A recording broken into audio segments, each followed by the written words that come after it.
Je m'appelle Miles Ellery, et si vous demandiez à la famille de ma femme qui je suis, ils vous diraient que je suis un moins que rien. Une déception. Le beau-frère qui s'est marié et n'a jamais gagné sa place à table. À chaque fête, je regardais Simone, la sœur cadette de ma femme, recevoir des éloges élogieux pour sa dernière aventure technologique, tandis que j'étais assis dans un coin, invisible dans mon simple costume gris. Il commentait son élégant bureau du centre-ville et sa capacité à faire tourner une start-up en faillite avec une simple présentation PowerPoint, puis se tournait vers moi avec ce regard qui disait que je n'étais là que pour apporter des boissons ou remplir des assiettes. Je ne me défendais jamais. À quoi bon? Leur opinion n'a pas façonné ma vie. J'avais bâti une carrière tranquille dans le droit fédéral, à faire de la recherche, à rédiger des avis, à conseiller des juges sur des questions de compétences spécialisées. J'avais l'autorisation et le respect en cabinet, mais rien de tout cela n'avait d'importance au milieu des tartes aux pommes de Ramona et des blagues condescendantes de Malcolm. Lorsque l'affaire de fraude de Simone a été portée devant un tribunal fédéral, j'ai demandé un rare jour de congé pour une affaire personnelle et me suis glissé dans la galerie en avance. Je me suis assis derrière un groupe de journalistes, dos au banc en chêne poli où le juge Hannigan présiderait. J'ai regardé Simone entrer avec son assurance habituelle. Blazer ajusté, cheveux parfaitement lisses, voix grave et posée, elle souriait et échangeait des plaisanteries avec son équipe juridique. Ma femme Célia se tenait à ses côtés, lui serrant le bras pour la soutenir. Je me suis demandé si le cœur de Célia battait comme le mien en attendant le premier coup. Ma paume était appuyée contre le banc devant moi, ma cravate soudain trop serrée autour de mon cou. Pour la première fois, j'ai ressenti le besoin de me lever jusqu'à ce que quelqu'un me remarque. Non par fierté, mais parce que la vérité l'exigeait. Le juge est entré, sa robe effleurant le sol, le regard scrutant la salle d'audience. Il a présenté le traditionnel gavel rap et a commencé à lire le résumé de l'acte d'accusation, fraude électronique, infraction boursière, fausse déclaration de revenus. La galerie s'agita, mais je restais immobile, le visage impassible. J'avais étudié ces accusations des mois auparavant, lors d'une réunion confidentielle préalable au procès. J'avais reconnu les failles exploitées par Simone, les schémas de transferts interétatiques qui déclenchaient une surveillance fédérale. Je restais assis en silence, dissimulant le fait que j'en savais plus que quiconque dans la salle, à l'exception peut-être du juge Hannigan lui-même. L'avocat de Simone se lança dans la défense. Un malentendu, une erreur administrative, une infraction mineure au règlement exagéré. Le jury l'observa avec assurance, hochant la tête devant ses arguments impeccables. La famille de Célia murmura derrière moi. Elle va se sortir de là. Regardez comme elle est posée. Où est Miles, au fait?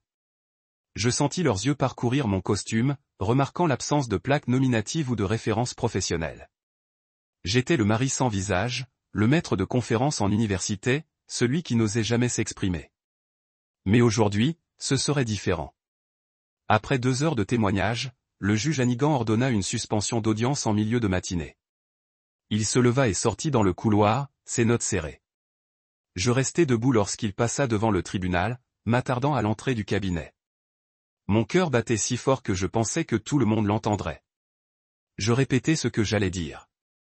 Monsieur le juge, vous avez besoin d'une surveillance fédérale, sinon je peux clarifier le protocole juridictionnel. Je n'avais jamais interrompu un juge auparavant, mais les circonstances l'exigeaient. La justice l'exigeait. Le juge Hannigan revint, hésitant en m'apercevant sur le seuil. Ses yeux s'écarquillèrent, l'espace d'un bref instant, comme s'il me reconnaissait. Peut-être se souvenait-il de ma note sur les lois régissant les juridictions multi-États. Il déglutit, puis murmura, « Ellery, pouvez-vous entrer ?» Mon pouls s'accéléra. Je franchis la porte, sentant le silence de la salle d'audience s'estomper derrière moi lorsque la porte s'est refermée. Quelques minutes plus tard, je retournai dans la salle d'audience, le public figé dans l'attente. Les caméras pivotèrent vers moi, des épingles barrant les voies judiciaires. Le visage de Célia se vida de ses couleurs. Ramona serra son mouchoir tandis que la mâchoire de Malcolm se détendait. Le sourire confiant de Simone vacilla, ses yeux se plissant tandis qu'elle tentait de déchiffrer mon expression. La juge Hannigan s'adressa à la salle. Cette affaire dépasse la compétence de cette formation et nécessite un transfert en vertu du protocole multidistrict. Monsieur Miles Ellery, voulez-vous bien prendre place? Un halètement collectif parcourut la galerie. L'huissier cria, « Levez-vous ». Je montai les marches avec un calme mesuré, le poids de leur incrédulité pesant sur mes épaules comme un lourd manteau. Je me tournai vers la formation et relevai le menton. Le silence de la salle s'épaissit, jusqu'à ce que même le bourdonnement des néons me parut fort. Je me suis éclairci la gorge et j'ai annoncé, ce tribunal est maintenant sous contrôle fédéral. Les mots me semblaient étranges. Aucune hésitation, aucun tremblement. Je n'étais plus un observateur de second plan. J'étais l'autorité. En statuant sur la première requête, ma voix était claire, précise et inébranlable. J'ai exposé les conditions de lieu, cité les lois applicables et demandé au greffier d'émettre l'ordonnance de transfert. Chaque objection qui a suivi, je l'ai traitée avec une efficacité clinique, dissipant les écrans de fumée procéduraux. Je n'avais pas besoin de mise en scène. Je ne voulais pas humilier Simone ni faire honte à ma belle famille. Je voulais seulement servir la loi. À la fin de l'audience, Célia m'a accueilli à la porte du tribunal, les larmes aux yeux. Elle m'a pris la main, mais j'ai secoué doucement la tête. Pas maintenant, ai-je murmuré. Ils finiront par comprendre. Elle a hoché la tête, a pincé les lèvres et s'est écartée tandis que je passais devant la galerie médusée. Les appareils photos ont immortalisé ma silhouette qui s'éloignait. Le rire cassant de Simone a résonné. Profitez de votre moment, juge. Elle rit. Sans me retourner, je me suis permis un léger sourire. C'était la seule réponse dont elle avait besoin. Je suis sorti seul du tribunal, aveuglé par le soleil éclatant de l'après-midi. Pour la première fois, la famille qui m'avait congédié allait devoir reconnaître mon nom, Miles Elrier. Le beau-frère qu'il considérait comme un raté venait de redéfinir sa place à la table, et je n'avais pas prononcé un seul mot de défense. Lorsque Célia m'a rencontré pour la première fois, elle a vu un potentiel dans ma confiance tranquille, une intégrité qui, selon elle, éclipserait n'importe quel CV clinquant. Mais avec sa famille, j'étais toujours Miles, le passionné de droit, le mari qui donnait des cours en collège communautaire et rédigeait des arrêtés municipaux à côté. À chaque barbecue et brunch d'anniversaire, il me jetait un coup d'œil et murmurait sur ce ton chantant. Miles est en train de comprendre. Leur pitié était plus corrosive que le mépris pur et simple. Je lui ai souri en retour, je suis resté détendu et j'ai laissé leurs paroles flotter sur moi comme une brume. J'avais appris depuis longtemps que la colère ne leur donnait que des munitions, et je préférais réserver la mienne aux affaires qui. C'était important. Cet après-midi-là, alors que j'entrais dans la maison d'enfance de Célia pour le barbecue annuel de l'été, je sentais leur regard me caler. Simone émergea de la cuisine, un tourbillon de linge de maison et de perfection manucurée. Son rire teintait par-dessus le bourdonnement de la climatisation. Derrière elle, la table à manger s'affaissait sous la fameuse salade de poulet de Ramona et la panoplie d'ustensiles de barbecue trop ambitieux de Malcolm. Je portais un tupperware de salade de pommes de terre que j'avais préparé moi-même. Pas de raccourci acheté en magasin, mais personne ne remarqua. Ils se passèrent le bol comme si c'était une idée après coup, le rinçant rapidement avant de retourner à la maison de Simone. Je haussai les épaules intérieurement. Bon, qu'ils mangent du brie et du prosciutto pendant que je savourais le réconfort fait maison. Célia glissa sa main dans la mienne alors que nous montions sur le porche. Miles, murmura-t-elle, ignore-les. Elle comprit très tôt que me défendre ne faisait que nous embarrasser tous les deux. Son regard exprimait à la fois l'excuse et la fierté, un mélange qui toujours me transperça. Ils ne comprennent pas ce que tu fais, ajouta-t-elle doucement. J'acquiesçai, déposai un baiser sur sa tempe et la suivis jusqu'à l'espace détente où mes beaux-parents étaient déjà plongés dans une conversation sur la dernière levée de fonds de Simone. Leur bavardage était un mélange d'acronymes et de mots à la mode qui dépassait de peu mon intérêt. Roi, UX, série C. Simone ponctua chaque point d'un hochement de tête habile, tissant une histoire de réussite qui enthousiasma son auditoire. Alors qu'ils terminaient leur toast et sirotaient de la limonade, l'oncle Jérôme, qui venait pour la première fois depuis sa retraite, se tourna vers moi. Alors, Miles, commença-t-il d'une voix débordante de curiosité feinte. Quel genre de droit exerces-tu? Quelque chose d'excitant? Je marquai une pause, choisissant des mots qui ne feraient ni étalage ni amoindrissement de mes réalisations. Compétences fédérales et contrôles procéduraux, dis-je, conseillant principalement des juges sur les litiges multidistes et les procédures d'appel. Il fronça les sourcils. Ça me paraît. C'était compliqué. Le silence se fit à la table. Célia, voyant l'échange, grimaça. Je lui adressai un sourire poli. C'est possible. J'acceptai, mais cela garantit l'équité du processus judiciaire entre les États. Leurs escaliers vides me parurent plus tranchants que n'importe quelle insulte. Je laissai passer l'instant. Plus tard, alors que le soleil baissait, projetant une lumière dorée sur le jardin, je trouvai un coin tranquille près du vieux chêne où Célia et moi avions échangé notre premier baiser. Je m'appuyai contre l'écorce, respirant l'air frais du soir, parfumé au charbon et au romarin. Célia me rejoignit et me tendit une bouteille de thé glacé. « Il ne le pense pas vraiment, dit-elle en effleurant l'étiquette du bout du doigt. Ils ne voient juste pas au-delà de leurs propres attentes. » Je souris en lui remettant une mèche de cheveux derrière l'oreille. « Je sais, répondis-je. Mais ça pique, non ? » Elle se pencha vers moi, posant sa tête sur mon épaule. « Parfois, admit-elle. Mais alors je me souviens de qui tu étais quand nous étions seuls. » Je fermai les yeux à la chaleur de ses paroles. Nous restâmes dans ce silence jusqu'à ce que les cigales entament leur chant du soir. Puis Célia soupira en relevant le menton. « Tu devrais les corriger, insista-t-elle doucement. Au moins une fois. » J'ouvris les yeux et observai son profil, la courbe douce de son nez, ses cils projetant des ombres sur ses joues. Elle croyait en moi plus que quiconque. « Si je le fais, dis-je, ils me prendront pour un prétentieux. Ils s'en prendront encore plus à moi. » Elle réfléchit puis acquiesça. « Tu as raison, concéda-t-elle. Mais j'aimerais qu'ils découvrent la vérité plus tôt. » Je l'ai embrassé sur la tempe. « Ils le feront, je te l'ai promis. » Alors que la fête tirait à sa fin et que les derniers invités se dirigeaient vers leur voiture, Simone s'approcha avec un sourire expert. « Super fête, dit-elle d'une voix douce comme la soie. Ta salade de pommes de terre était intéressante. » Son insistance sur toi avait le poids d'un compliment indirect. Je lui tendis le bol vide. « Ravi que ça vous ait plu, répondis-je d'un ton neutre. Son sourire se figea. « Tu sais, si jamais tu as besoin d'aide pour préparer des concerts plus importants, j'ai une amie qui fait le traiteur pour Galas. » Elle me fit un clin d'œil. Je ris doucement. « Je m'en souviendrai. » Elle se détourna, sa suite la suivant comme une suite royale. Plus tard dans la soirée, après avoir fait la vaisselle et bordé Célia, je m'attardai près de la fenêtre, contemplant les lampadaires éteints. Le souvenir des licenciements de la journée me submergea. Mais au lieu de la colère, j'éprouvai de la détermination. Je repensai à l'enquête fédérale que j'avais conseillée l'année dernière, aux recherches méticuleuses qui avaient confirmé des dizaines de condamnations. Je me rappelai que la compétence est plus éloquente que les ragots. Et je me promis que la prochaine fois que quelqu'un essaierait de me rabaisser, je ne me contenterai pas de sourire dans son dos. Je laisserai mon travail, discret, acharné et indéniablement efficace, parler de lui-même. Car derrière chaque sourire que je leur adressais se cachait un dévouement indéfectible qu'ils devraient un jour respecter. Et jusqu'à ce jour, je n'avais cessé de perfectionner ma recette du succès. Salade de pommes de terre et tout le reste. L'ascension de Simone avait toujours semblé prédéterminée, comme l'ascension d'un vaisseau spatial conçu pour la mise en orbite dès qu'il avait quitté la rampe de lancement. Je me souviens du jour où elle m'a abordé pour la première fois dans mon modeste bureau. La lumière du soleil filtrait à travers le verre dépoli et illuminait son blazer blanc impeccable.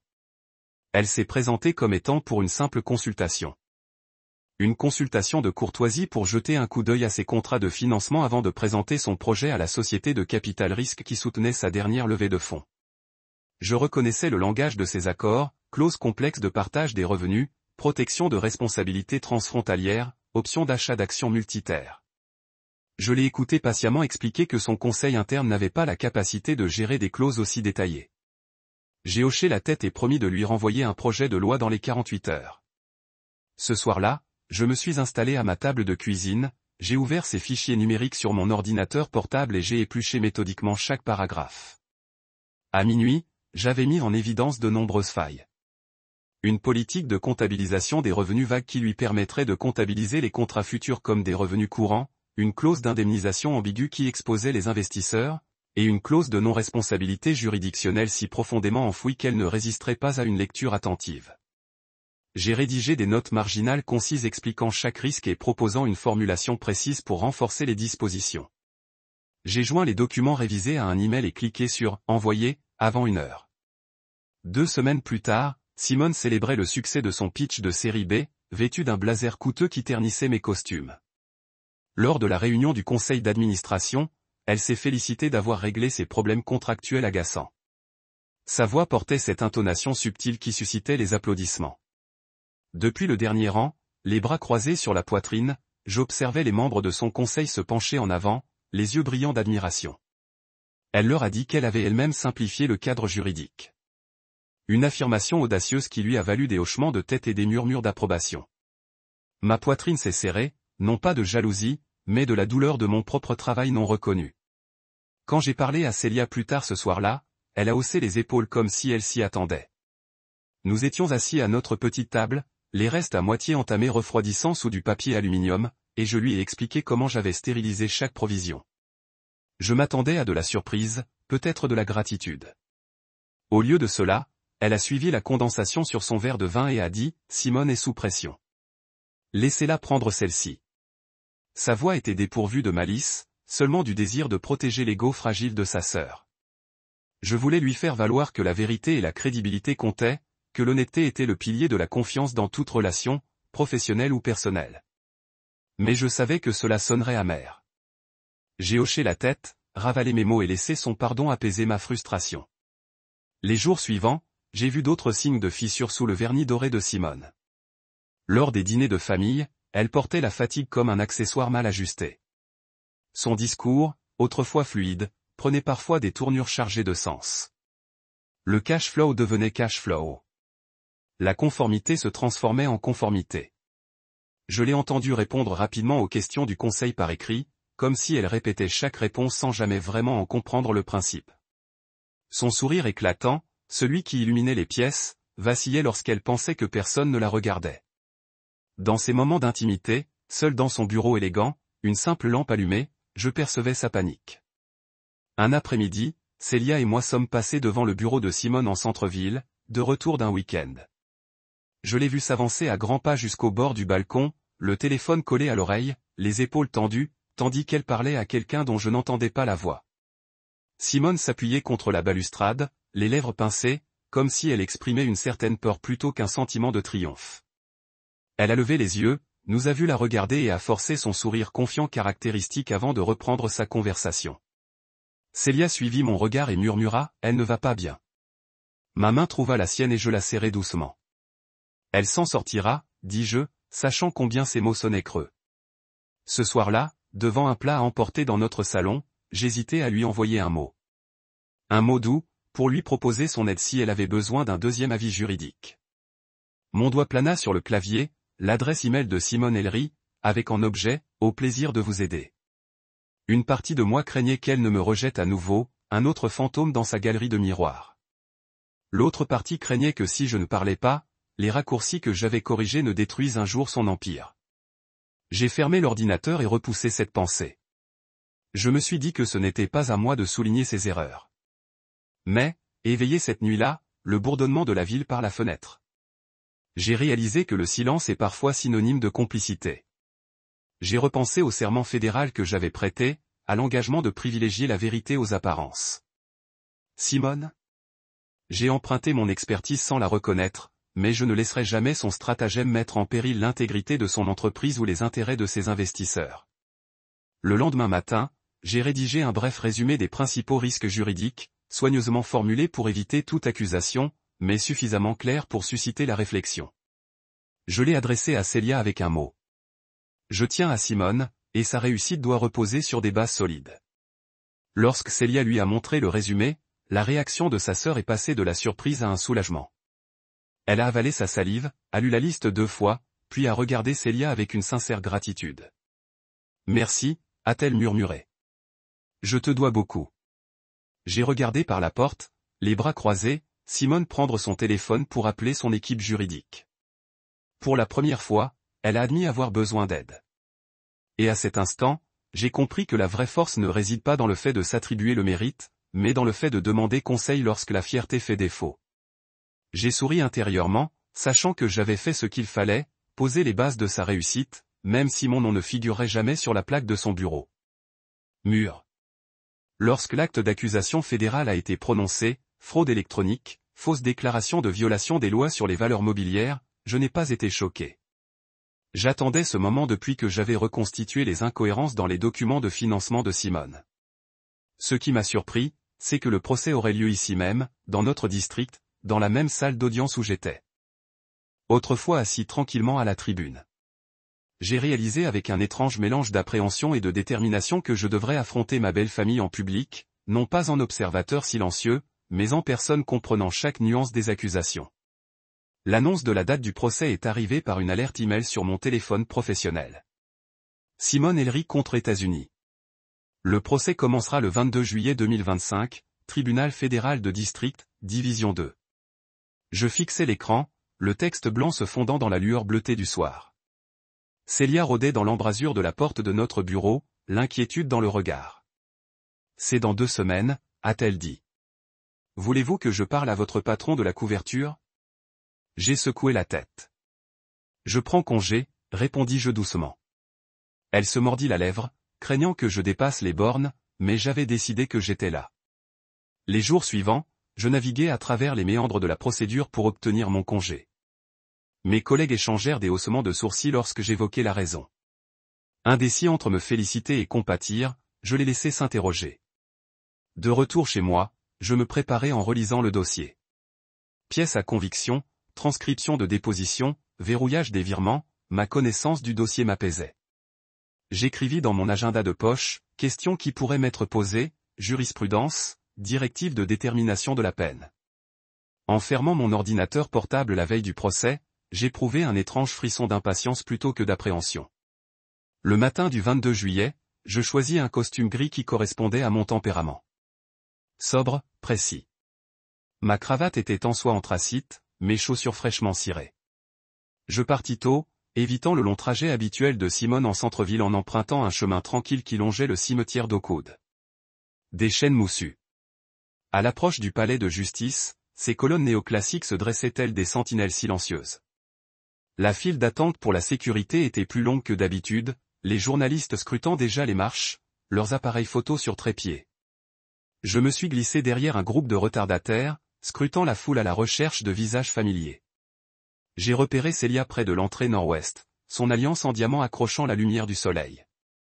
Elle adressa un petit sourire crispé. Je lui ai adressé un léger signe de tête. À l'intérieur de la salle d'audience, la galerie s'est rapidement remplie. Les parents de Célia ont pris leurs places habituelles au premier rang. Ramona serrait son mouchoir à fleurs. Malcolm tapait du bout de sa canne sur le banc. Je me suis installé au fond, j'ai retiré ma veste de costume et j'ai glissé mes notes dans la poche intérieure. Le juge a rappelé l'audience à l'ordre. Simone est entrée, flanquée de 2 avocats, l'air calme, mais le regard trahissant la fatigue. J'ai reconnu le léger tremblement de sa main droite lorsqu'elle a posé sa serviette sur la table de la défense. Elle a jeté un coup d'œil par-dessus son épaule, nos regards se sont croisés un instant, et elle se rétracta sous son masque professionnel. Le juge Hannigan prit place en s'éclaircissant la gorge. Il prit acte de l'ordre de transfert de notre audience 2 mois plus tôt, puis exposa le programme, déclaration liminaire, témoignage, rapport d'expert. L'avocat principal de Simone se leva le premier, la voix mesurée, arguant que l'affaire était une simple erreur comptable. Le procureur répondit en désignant des traces électroniques s'étendant sur plusieurs États, une violation flagrante de la loi sur la fraude électronique. À chaque échange, je sentais la tension monter dans la salle d'audience, comme si l'atmosphère s'était figée. Je m'installais sur ma chaise, les mains jointes, prête à observer, mais aussi à agir si l'occasion se présentait. Pendant la pause déjeuner, j'errais dans les couloirs du palais de justice jusqu'à la petite salle d'attente devant le cabinet du juge. J'y restais, les yeux fermés, à repasser les débats de la matinée. Mon téléphone vibra, Célia me contactait. Je répondis par un emoji pouce levé. Je repensais au temps passé à rédiger le mémoire juridictionnel qui avait incité le juge Hannigan à me convoquer. Je me remémorais le silence qui s'était abattu sur la salle d'audience lorsqu'il a reconnu mon expertise. Ce souvenir a renforcé ma confiance. L'heure de témoignage suivante porterait sur des aspects financiers complexes. Je savais exactement où la thèse de l'accusation s'effondrerait si elle était mal appliquée. De retour dans la salle d'audience, le témoin expert de Simone, un expert comptable judiciaire, a expliqué les divergences dans les déclarations de revenus. Le jury s'est penché en avant, l'intérêt palpable. Lors du contre-interrogatoire du procureur, il a souligné un transfert de fonds multi-États qui déclenchait clairement une surveillance fédérale. L'expert a hésité, puis a admis que le transfert avait été mal classé. Un murmure a parcouru la galerie. Le conseil de Simone s'est levé pour protester, tâtonnant dans ses notes. Le juge Hannigan m'a regardé, incertain. J'ai compris le moment où il avait besoin d'aide pour interpréter la signification de la composante multi-état du titre 18. Lorsque le juge a suspendu l'audience, je suis resté assis, résistant à l'envie de me lever. Je connaissais le protocole. On ne s'approchait jamais du banc sans y être invité. Au lieu de cela, j'ai attendu que la salle se vide, puis j'ai glissé un bref mot manuscrit de l'autre côté de l'allée, en direction du le greffier du juge m'a remis un bref résumé de la loi pertinente et des précédents. J'ai vu son regard se poser sur moi, puis hocher la tête. Quelques minutes plus tard, le juge Hannigan est revenu, l'air serein. Il a tapoté la note et, lorsqu'il a parlé, sa voix était d'une clarté nouvelle. Monsieur, l'audience va suspendre brièvement l'audience pendant que j'examine les dispositions de l'article 1343 du 18 USC concernant les transmissions interétatiques. Ces mots sont restés en suspens comme un verdict déguisé. L'équipe de défense de Simone s'est regroupée, des murmures échangés derrière des mains coupées. Le procureur a souri, la confiance retrouvée. Je me suis assis, les bras croisés, observant le changement de rythme. À cet instant, j'ai réalisé que le procès avait effectivement dépassé le stade des débats.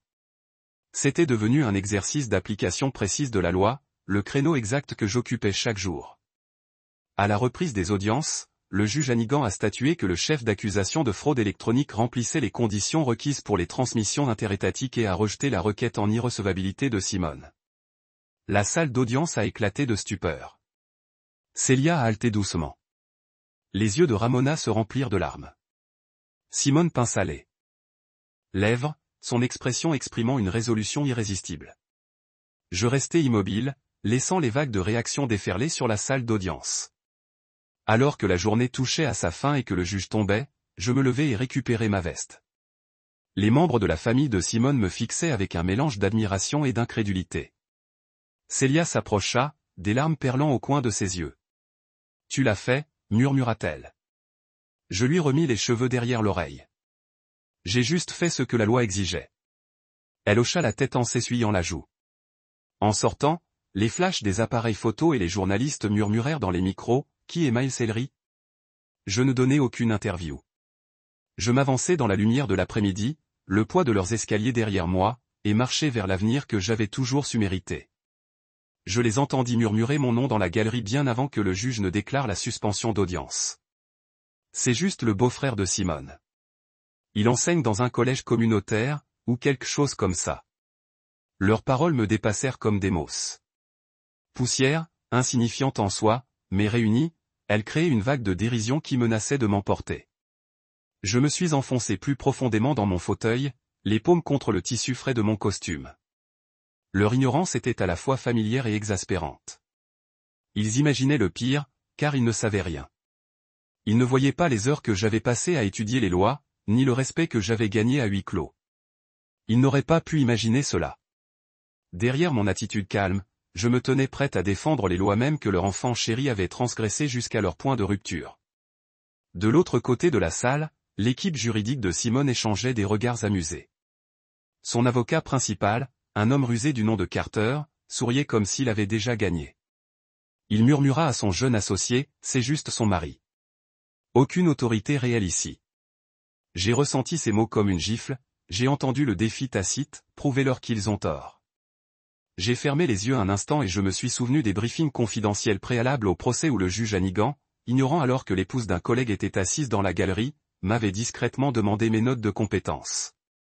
Je me suis souvenu du hochement de tête approuvant qu'il avait fait lorsque j'avais exposé l'exigence de compétences multi-États prévue à l'article 1343 du titre 18 du Code des États-Unis. Il avait admis, entre deux silences juridiques, qu'il manquait de la capacité de gérer seul cette complexité particulière. Lorsque le juge Hannigan a demandé une suspension d'audience en milieu de matinée et est sorti dans le couloir, je me suis levé comme attiré par le magnétisme. Les portes de la salle d'audience se sont ouvertes derrière lui, et je l'ai suivi d'un pas mesuré, veillant à ne pas paraître présomptueux. Mon cœur battait fort, mais je suis resté stable, un pied devant l'autre, jusqu'à ce que je me trouve juste devant son cabinet. Les néons bourdonnaient au-dessus de ma tête, et j'ai entendu une conversation étouffée à l'intérieur. Le juge consultait son greffier, des voix bas, mais avec la force de l'incertitude. J'appuyai mon dos contre le mur de marbre froid, croisant les bras sur ma poitrine comme si j'étais à ma place, comme si j'étais bien plus qu'un simple mari enseignant. Un instant plus tard, le juge Hannigan apparut. Sa robe flottait derrière lui comme une bannière sombre. Il marqua une pause en me voyant, les sourcils levés de surprise, puis il réduisit la distance entre nous en 2 enjambées rapides. « Monsieur Ellery, dit-il d'une voix tendue. Merci d'avoir attendu. Nous avons besoin de vous dans la salle d'audience. » Son ton était grave, un contraste saisissant avec le rejet désinvolte que j'avais essuyé quelques instants plus tôt. J'acquiesçai et le suivis dans le couloir, laissant derrière moi les murmures de la galerie et endossant le rôle que j'avais gagné au fil des années d'études rigoureuses et d'un professionnalisme sans faille. De retour dans la salle d'audience, l'huissier appela « Levez-vous tous ». Et la salle se mit au garde à vous. Simone leva les yeux, surprise, son regard oscillant entre moi et le juge. Célia resta figée, les jointures blanchissant sur le banc. Le mouchoir de Ramona flottait tandis qu'elle essuyait ses larmes. Et, au-delà de tout cela, je ressentais le choc collectif d'un public pris au dépourvu par la révélation que j'étais bien plus qu'un observateur passif. Le juge Hannigan fit un geste vers le tribunal. « Monsieur Miles Ellery, annonça-t-il, vous êtes par la présente prié de prendre en charge cette affaire conformément au protocole fédéral de compétences multidistricts. » Mon pouce accéléra tandis que je montais les marches, chacune étant une marque de respect. Debout devant le tribunal, je levai la main droite et récitai le serment sans hésitation. Le coup de serment qui suivit mon intronisation résonna comme une libération, son écho rauque résonnant dans le silence. Une fois assis, j'observai la salle d'audience, l'avocat de Simone, l'accusation, le jury, avant de me concentrer sur l'avocat principal, Carter, dont l'expression suffisante se transforma en incertitude. Je m'éclaircis la gorge. « Messieurs les avocats, commençai-je. Nous devons aborder la question du lieu d'audience en vertu de la loi sur la fraude électronique. Le transfert de fonds entre États relève de la compétence fédérale, et ce tribunal a la responsabilité d'assurer une surveillance adéquate. » Ma voix était calme et précise, chaque mot prononcé avec une clarté délibérée. Le numéro de la loi sortait de ma bouche sans effort, et j'ai invité les 2 parties à consulter les documents d'information soumis avant le procès. Au fil de la matinée, j'ai statué sur les requêtes et les objections préalables au procès avec une efficacité méthodique. Carter insistait, contestant mon autorité, mais je citais la jurisprudence et les règles de procédure sans hésiter. Chaque fois qu'il tentait de m'écarter, il n'était que son mari. J'ai répondu avec un sang-froid judiciaire, refusant de laisser des affronts personnels interférer avec l'administration de la justice. Le jury écoutait et prenait des notes, son scepticisme initial cédant la place au respect. J'ai aperçu l'associé de Carter jeter un coup d'œil à son téléphone, probablement en train de lire les précédents juridictionnels que j'avais recommandés pour leur avantage stratégique. La salle d'audience tournait autour de ce pivot, non plus un cirque de drames familiaux, mais un temple du droit où le mérite primait. Lors d'une brève suspension d'audience, Carter s'approcha du tribunal et acquiesça d'un signe de tête ferme. « Juge Ellery, dit-il doucement. Je vous présente mes excuses pour mes commentaires précédents. Passons au fond. » J'inclinai la tête, acceptant sa concession sans amertume. Le changement était total. La salle d'audience m'accepta comme un arbitre impartial, et non comme un étranger. À la reprise des débats, l'accusation s'effondra sous le poids de mes directives procédurales. Ils présentèrent des témoignages sur les annonces de financement de Simone, mais je demandai au jury de ne pas tenir compte des conjectures sur la comptabilisation des revenus au-delà des paramètres de l'acte d'accusation. J'insistais sur le fait que seuls les liens concrets avec les transmissions interétatiques étaient pertinents pour l'accusation de fraude électronique. En milieu d'après-midi, les 2 parties se concentraient sur les statuts et les faits, et non sur les ragots familiaux ou les licenciements chuchotés. À la fin de la journée, le juge Hannigan lève l'audience. L'huissier annonça, tout se lève et je démissionne. Dans la galerie, les yeux de Célia scintirent de fierté. Ramona tamponna ses larmes. Je ne les ai pas regardées directement. Je n'avais aucun désir de validation personnelle. Au lieu de cela, j'ai rassemblé mes notes et laissé la salle d'audience tranquillement, le poids de leurs regards étonnés me suivant alors que je traversais les grandes portes. À l'extérieur, le soleil de l'après-midi a illuminé les marches du palais de justice dans la mer des caméras hérissées comme un SM. Les journalistes ont appelé des questions. Le juge Ellery, était-il difficile de marcher au milieu du procès? Comment réagissez-vous aux affirmations que vous n'êtes que son mari? Je me suis arrêté, J'ai réfléchi à ma réponse et j'ai répondu avec un calme inébranlable. La justice est aveugle aux relations personnelles. Mon devoir est envers la loi et pour l'intégrité de cette cour, rien de plus. Avec cela, je suis descendu les marches, laissant derrière lui les échos des doutes chuchotés et la certitude de ma propre compétence. La belle famille qu'ils avaient sous-estimée était maintenant le juge qu'ils ne pouvaient pas ignorer. De retour en session, le silence qui s'était installé sur la salle d'audience pendant la récréation a refusé de soulever. Je suis entré sur le dais avec un calme mesuré, mon costume gris, une toile de fond neutre au noir solennel de la robe du juge. Les jurés se sont assis en avant, des épingles posées, comme s'ils ressentaient le changement qui m'avait accordé le banc. L'avocat de Simone planait à sa table, mélangeant des papiers avec une attention qui borde la panique, et l'accusation a échangé un hochement de tête rapide de soulagement. Il savait au moins comment procéder sous le protocole fédéral. J'ai tapé le microphone une fois, écoutant la légère crépitement de ma propre voix avant de parler. Cette cour est maintenant sous surveillance fédérale. J'ai annoncé, laissant le poids des mots s'installer sur la pièce. Conformément aux 28 sections 1407 de l'USC, la juridiction a été correctement transférée. Nous allons maintenant continuer l'essai sous ces paramètres. Les têtes hochèrent la tête en reconnaissance. Les avocats, la sténographe judiciaire, même Ramona, qui était rigide avec son mouchoir pressé contre ses lèvres. J'ai senti les yeux de Célia sur moi, débordant d'un mélange de soulagement et de crainte. L'accusation a d'abord augmenté, désireuse de capitaliser sur leur moment. Ils ont présenté le prochain témoin, un analyste financier qui avait suivi le flux de millions d'investissements vers la start-up de Simone. En vertu de l'examen direct, le témoin a décrit comment les fonds ont évolué par deux comptes intermédiaires dans des états distincts avant de se consolider dans le compte d'entreprise de Simone.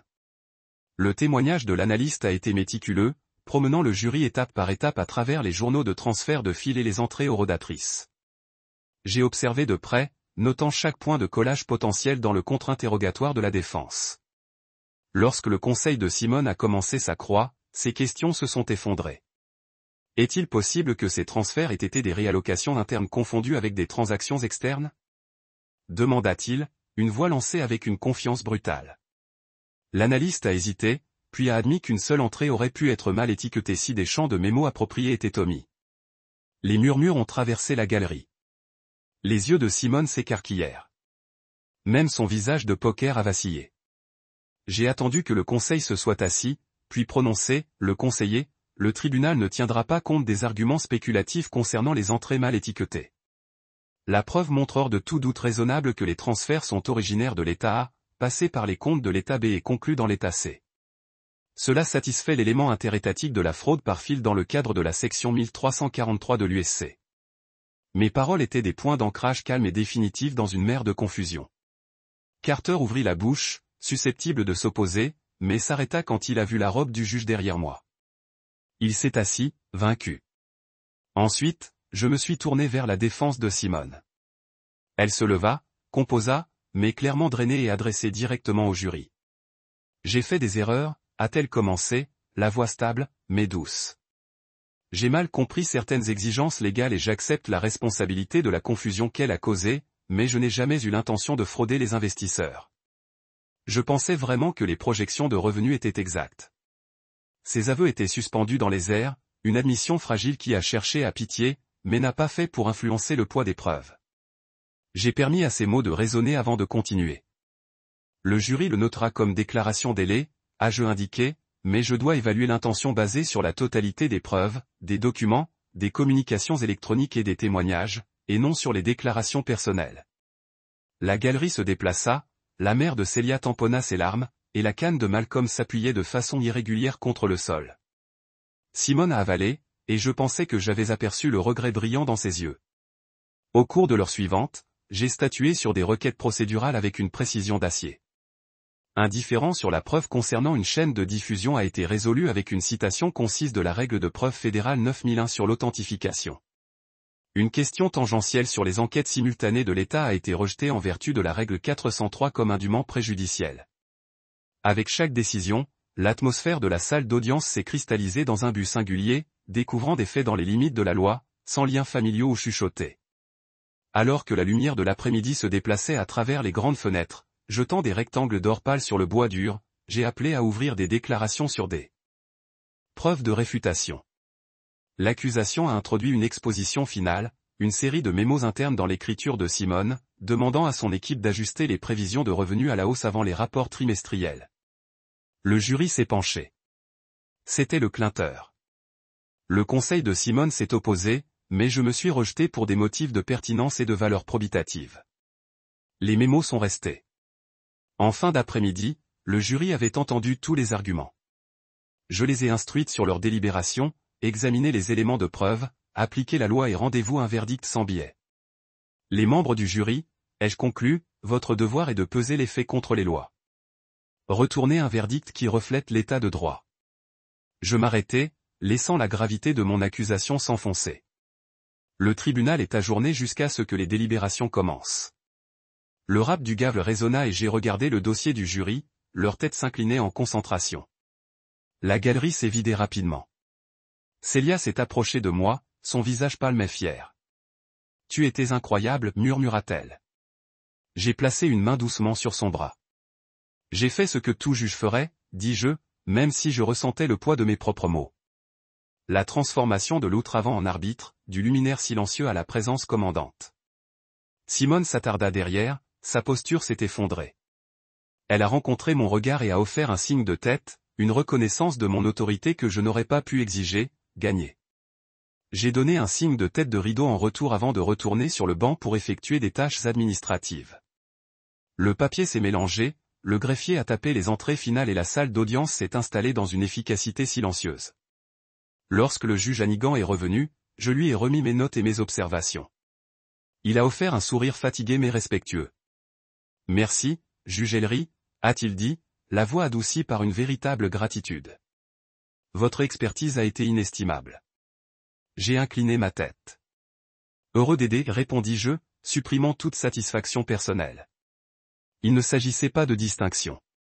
Il s'agissait d'assurer la justice, même si cela signifiait éclipser le drame familial avec un protocole fédéral.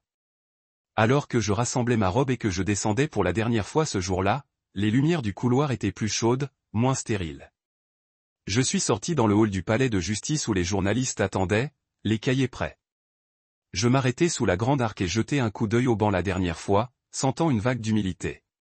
Puis je me suis mis en avant, prêt à affronter les caméras, les questions et le monde au-delà des portes de la salle d'audience, sachant qu'à ce moment le gave, et la loi avait parlé plus fort que n'importe quel murmure de doute. Tout monte. La voix du bef résonna dans la salle d'audience à la silence, et je me tenais, sentant le poids de chaque paire d'yeux sur moi. À ce moment-là, je n'étais plus simplement Miles Ellery, la belle famille sous-estimée. J'étais le juge Ellery, l'arbitre de la justice. Le bois poli du banc a brillé sous les ponts au-dessus, et le feu vert des tables du conseil était assis comme des champs en attente de jugement. J'ai lissé les plis de ma robe, inhalé la légère parfum de l'acajou et du papier, et je me suis préparé à laisser le dossier témoigner comme un témoignage de la vérité. J'ai regardé le jury en premier, leur visage un mélange de concentration et de fatigue après des jours de témoignage. Ils se sont assis sur le bord de leur siège, des cahiers ouverts, des stylos prêts à enregistrer les instructions de clôture qui guideraient leur délibération. Au-delà d'eux, la galerie était emballée. La famille de Célia s'est regroupée d'un côté, leurs expressions ont enseigné avec anticipation, des journalistes stationnés dans le dos, des caméras préparées à capturer chaque réaction dans la masse silencieuse des habitués du palais de justice. Curieux de la transformation soudaine de l'homme dans le costume gris à la personne brandissant le gavel, je me suis permis un bref moment de satisfaction avant que les affaires solennelles de la loi ne se concentrent. S'il vous plaît, soyez assis, je suis en Inon et que le bruissement des corps changeants remplissait la pièce alors que tout le monde se conformait. J'ai placé mes coudes sur le banc, les doigts fulgurants et monté le conseil assemblé. L'équipe de poursuite était assise en toute confiance, leur affaire a été déposée devant la cour. Le visage des allégations de Heistex contre la sœur d'un membre de la famille, j'avais mis de côté les liens personnels et l'administration du protocole fédéral avec une impartialité inébranlable. Un régime de fraude, l'utilisation de communication par fil interétatique dans la poursuite de ce régime, et l'intention requise de priver les investisseurs de droits de propriété tangibles. Il est de la responsabilité du jury de déterminer si le gouvernement a établi ces éléments hors de tout doute raisonnable. Je pouvais sentir le changement subtil dans l'atmosphère tandis que les jurés se penchaient en avant, les yeux enfermés sur moi. J'ai appuyé sur décrivant chaque élément avec clarté. Premièrement, l'existence d'un plan délibéré. Deuxièmement, la preuve claire de transmissions électroniques traversant les lignes d'état. Et troisièmement, l'état d'esprit indiquant une participation à la tromperie. J'ai fait référence à des expositions clés, les emails triplés par l'équipe juridique de Simon avaient tenté de supprimer, le relevé bancaire montrant des transferts entre 3 états distincts, et les propres mémos internes de Simon instrumentant les ajustements des revenus. Chaque citation a renforcé la fondation des preuves posées au cours du procès. Mesdames et messieurs du jury, dis-je, abaissant ma voix, alors toute la salle d'audience s'est penchée. La crédibilité des témoins est pour vous d'évaluer. Vous pouvez croire que certains, tout ou aucun de leurs témoignages en fonction de sa cohérence avec les documents et autres preuves présentées. Vous ne devez pas autoriser la sympathie, les biais ou les pressions externes pour influencer votre verdict. Votre serment vous lie à l'impartialité. J'ai regardé vers Ramona et Malcolm, leurs yeux brillants d'émotion, et j'ai tenu leur regard assez longtemps pour transmettre la gravité du jugement impartial. Lorsque j'ai terminé les instructions, j'ai rappelé aux jurés de leur devoir de ne pas discuter de l'affaire en dehors de la salle de délibération et de baser leur verdict uniquement sur les preuves et la loi. Je les ai remerciés pour leur service et les ai officiellement libérés pour commencer les délibérations. Pendant qu'ils se sont placés, j'ai regardé la galerie se pencher en avant. Chaque personne s'efforçant pour avoir un dernier aperçu. Avant la fermeture des portes. L'air se sentait électrique, comme si toute la salle d'audience retenait son souffle, attendant le résultat. Une fois le jury qui est parti, je me suis tourné vers les avocats.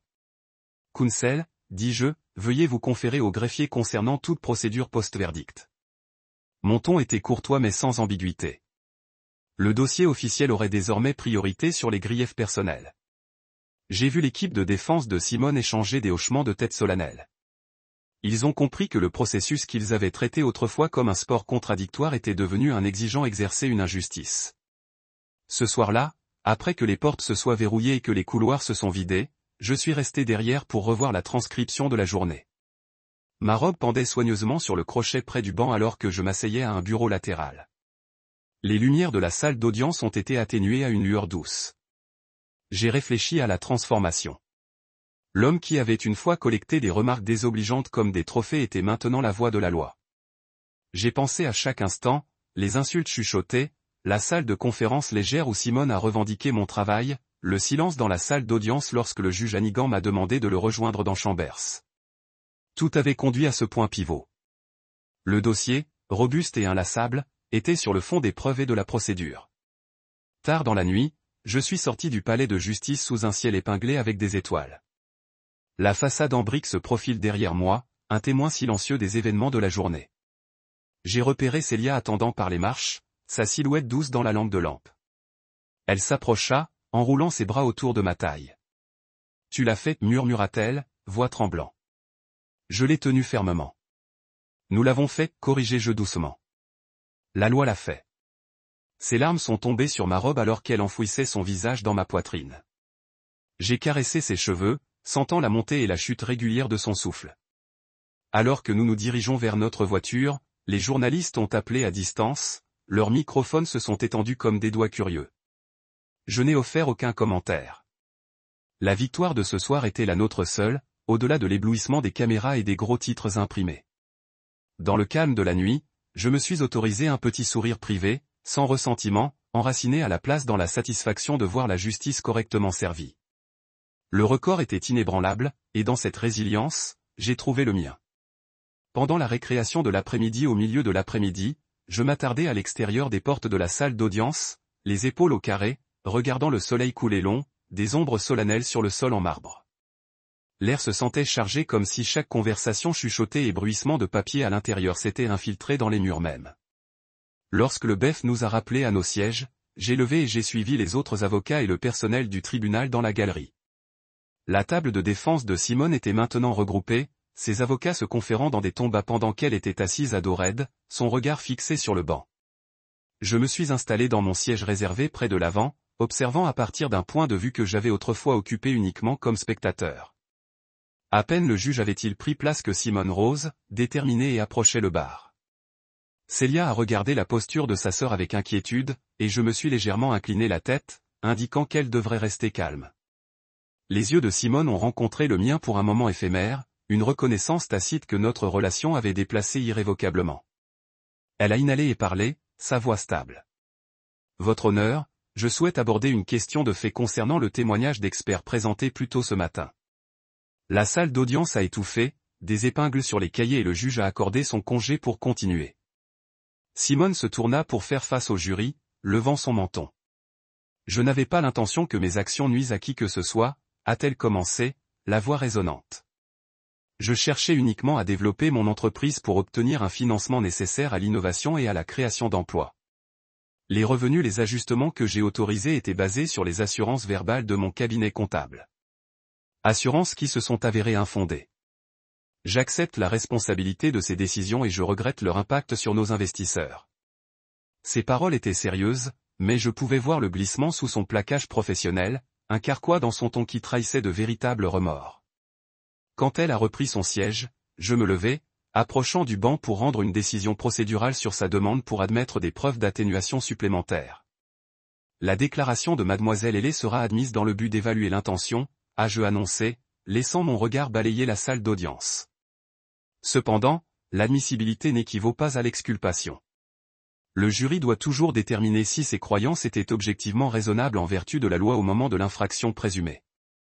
Je me suis reculé, offrant une clarté sans biais. Le devoir d'un juge s'est distillé à son essence. Alors que le témoignage a repris, un enquêteur de la Security and Exchange Commission a pris position. Il a présenté des graphiques détaillés illustrant le flux de fonds codés en couleur par l'État et la date.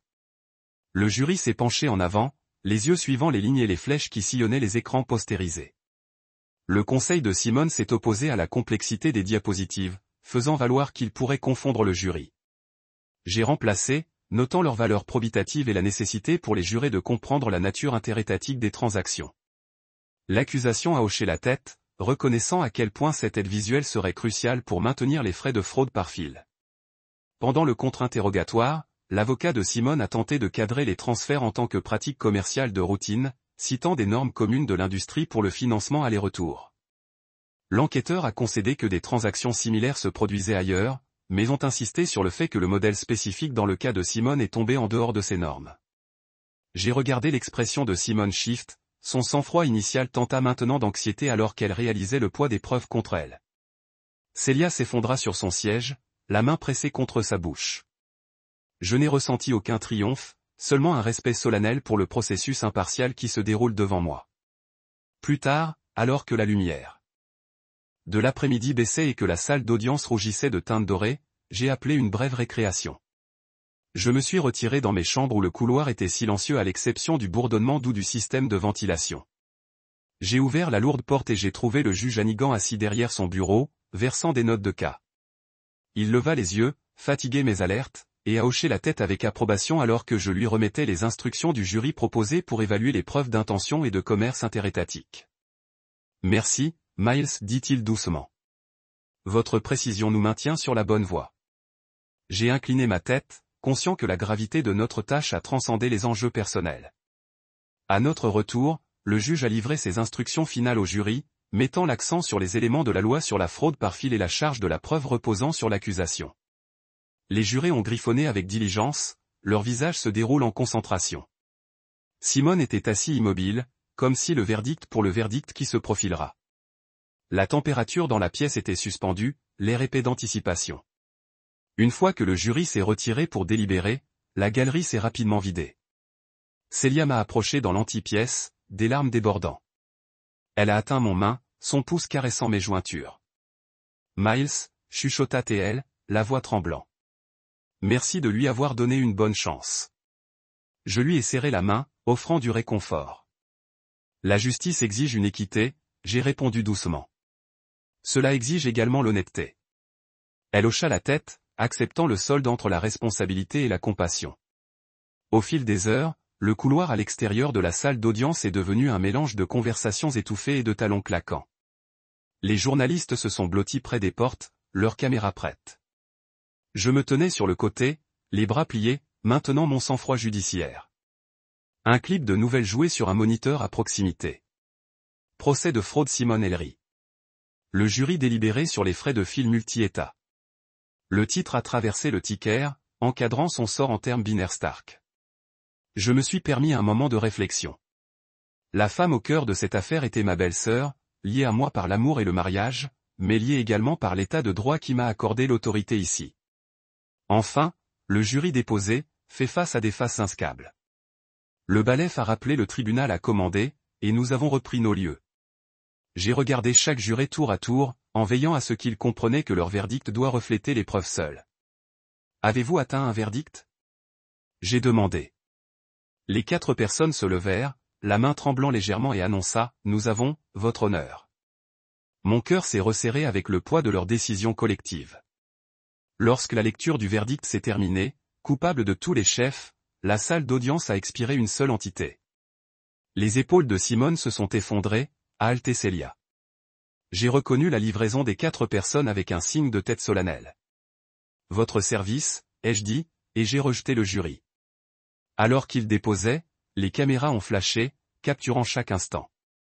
Je me tenais, des robes tourbillonnant, incarnant l'idéal de justice aveugle qui équilibrait la miséricorde avec la responsabilité. Plus tard, dans le souffle, Simone m'a approché à l'extérieur de la salle de la courte, la voix. A fait ce que la loi a exigé. Elle hocha la tête, les larmes scintillaient. Je comprends. Nous n'avons partagé plus de mots. La distance entre nous a été définie par la loi et les circonstances, mais pontée par le respect mutuel pour le processus que nous avons tous deux soutenu. Silence équilibré, j'ai trouvé le plus vrai reflet de mon rôle. Le jury est revenu avant midi, le silence dans la salle d'audience charpé que n'importe quel enveloppement gave. Mon cœur palpitait sous les plis de ma robe alors que je regardais le stand de Fourpé, une allée moyenne pâle et régulière. Célia saisit ma main de la galerie, les yeux écarquillés. Simone s'assit en avant, les épaules au carré, bien que ses doigts se contractèrent sur ses genoux. J'ai ressenti le poids de chaque témoin, chaque document, chaque décision qui avait conduit à ce moment. Les 4 personnes s'éclaircissent la gorge. Sur le premier chef, la fraude par fil, nous jugeons le défendeur coupable. Sur le compte 2, violation de titre, coupable. Sur le chef 3, une fausse déclaration des revenus, la culpabilité est inculpée. Sa voix a été mesurée. Chaque déclaration faisant écho à travers la chambre bancée du bois. Un halètement collectif est sorti de la galerie. Célia expira à côté de moi, des larmes renversant ses joues. J'ai noté les épaules de Ramona. La canne de Malcolm claque alors qu'il se levait brusquement. Les caméras clignotèrent et les journalistes griffonnaient furieusement. J'ai pressé mes lèvres ensemble, retenaient tout affichage de triomphe. La justice avait été rendue, mais ce n'était pas un spectacle. J'ai élevé le gavel. Le jury a rendu son verdict. Merci pour votre service. Cette cour est ajournée jusqu'à la condamnation. Le gavel est tombé et le son a semblé briser chaque illusion persistante de l'impartialité. Simone s'est frappée à sa table, son équipe juridique se pressant autour d'elle comme pour la protéger de l'impact du verdict. J'ai regardé sans affaire, reconnaissant que la culpabilité n'a pas effacé son intellect ou son ambition, a seulement confirmé qu'elle avait dépassé les limites légales.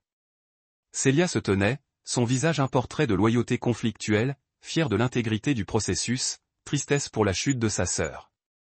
Elle avait soutenu les 2 rôles dans ma vie, mon mari et juge, et a maintenant été témoin de leur convergence.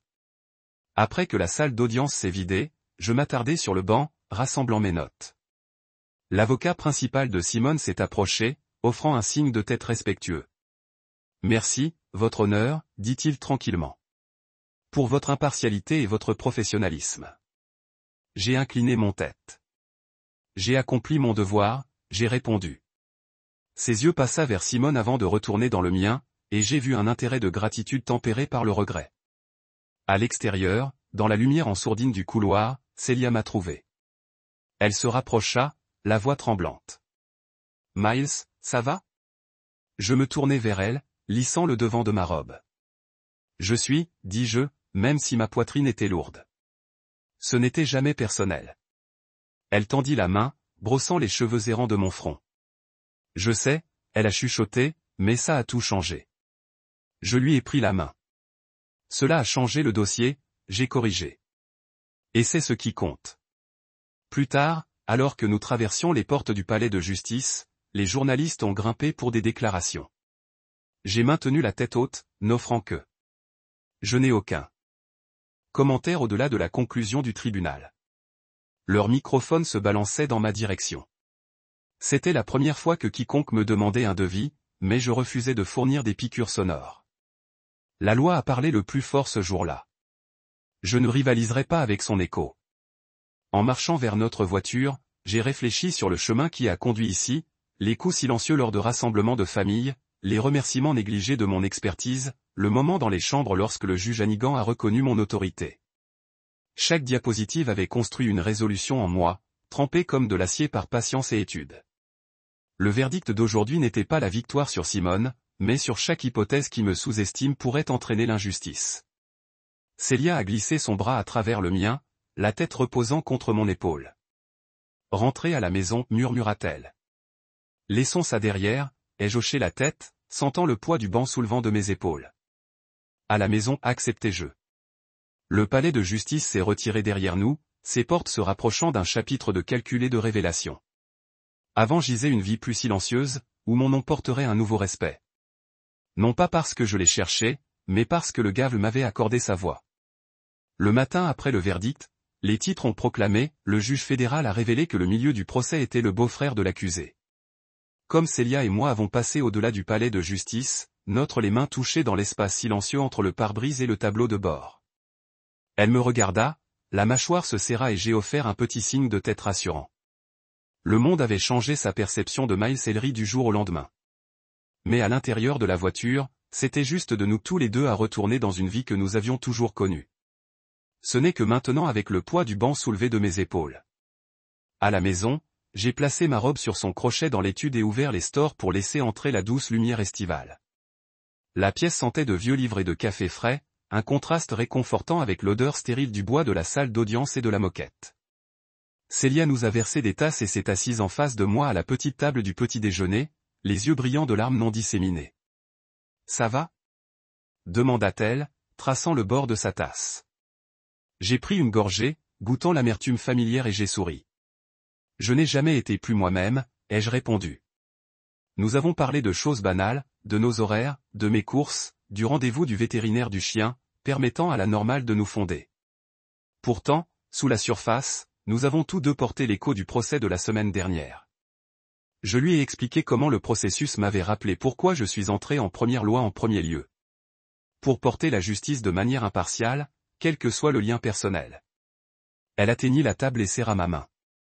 Vous étiez fidèle à votre serment, dit-elle doucement. C'est tout ce qui compte. Plus tard, je me suis rendu à mes chambres pour retourner les fichiers de cas finaux et régler les détails administratifs. Le couloir était plus silencieux que d'habitude, le greffier hochant la tête avec respect en passant. Dans Chambers, le juge Hannigan m'a accueilli, offrant un sourire bouclé mais authentique. Merci encore, dit-il, tendant une main. Vous avez rétabli la confiance dans cette cour. Je lui ai serré fermement la main. C'était mon devoir, répondis-je. Ses yeux persistaient, tramaient la gratitude que les mots ne pouvaient pas complètement exprimer. J'ai rassemblé mes papiers et je suis parti, sentant que le chapitre avait véritablement fermé. Cet après-midi, j'ai reçu un SMS de Leia, mon amie de la faculté de droit, qui avait envoyé le message après le procès. Ils ont dit que vous étiez un échec. Tu attendais juste le bon cas. J'ai gloussé et tapé, exactement. Sa réponse est apparue instantanément. Fier de toi, juge. Je mets mon téléphone de côté, souriant à l'ironie que le titre autrefois exercé pour spectacle était devenu ma véritable identité. Alors que la soirée tombait, j'ai rejoint Célia sur le swing du porche, l'horizon peint en lavande et en rose. Une brise douce remua les rideaux, portant l'odeur du chèvrefeuille.